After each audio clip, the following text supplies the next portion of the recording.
राहुल जब से मेरे ज़िंदगी से गया है तब से मुझे लड़कों की शक्ल से भी नफरत हो गई है।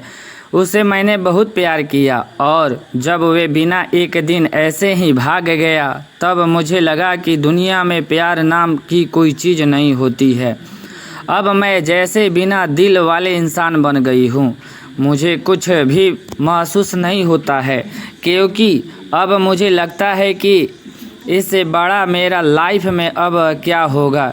इसलिए आज मेरे पापा मम्मी के बोलने पर मैं तैयार हो गई एक लड़के से शादी करने को।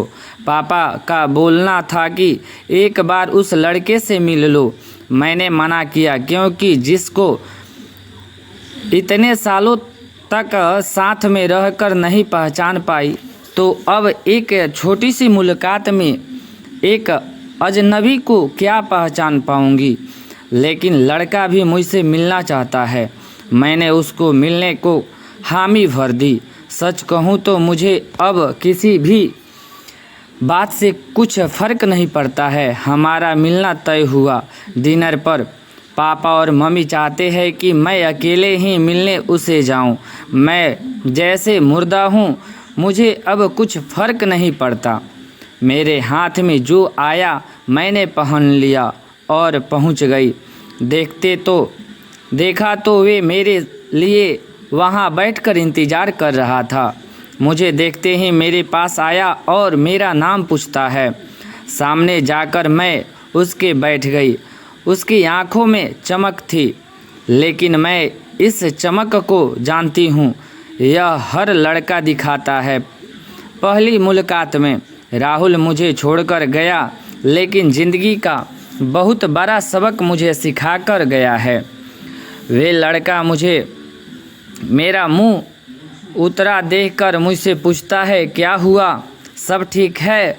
मैंने भी उसको जवाब दिया, मेरी थोड़ी तबीयत खराब है।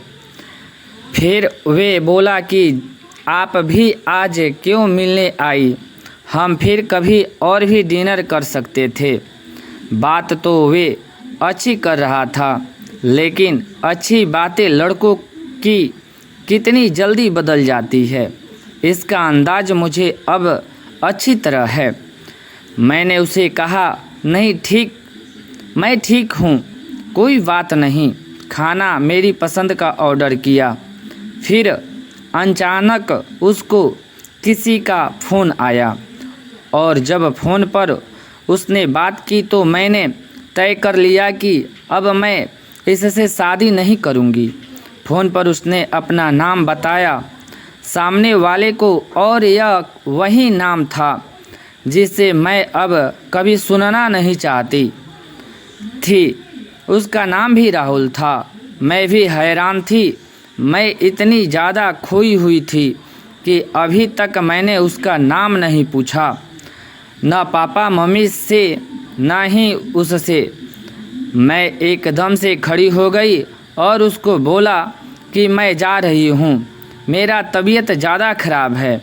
वे जैसे घबरा गया। मुझसे बोलता है कि मैं छोड़ देता हूँ आपको गाड़ी से, पर मुझे अब उसके मुंह से कही हर बात कांटे की तरह चुभ रही थी। उसको बिना जवाब दिए मैं वहाँ से चली जा रही थी। वे मेरे पीछे पीछे आ रहा था। मेरी आँखों से अब आंसू टपकने लगे और मैं बाहर टैक्सी या ऑटो का इंतज़ार करने लगी।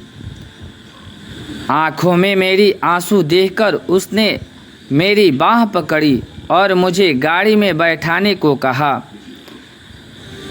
उसने मेरी बाह पकड़ी, बस इतना तो बहुत था।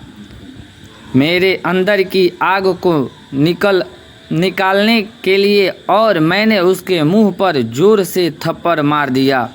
वे जैसे हक्का बक्का रह गया और फिर उस राहुल की भड़ास इस राहुल पर निकली और मैंने कहा, तुम लड़के अपने आप को समझते क्या हो? जो मन चाहा वे करोगे क्या? जब तुम्हारा मन किया किसी का हाथ पकड़ लेते हो। जब मन किसी किया बिना बताए भाग जाते हो। और वे बस चुपचाप मुझे खड़ा देखता रहा। टैक्सी आई और मैं बैठकर वहाँ से चली गई। आते वक्त मैंने उसका चेहरा भी नहीं देखा। अपने कमरे में आने के बाद 1 घंटे में मैं रोई, पापा मम्मी को कुछ नहीं बताई।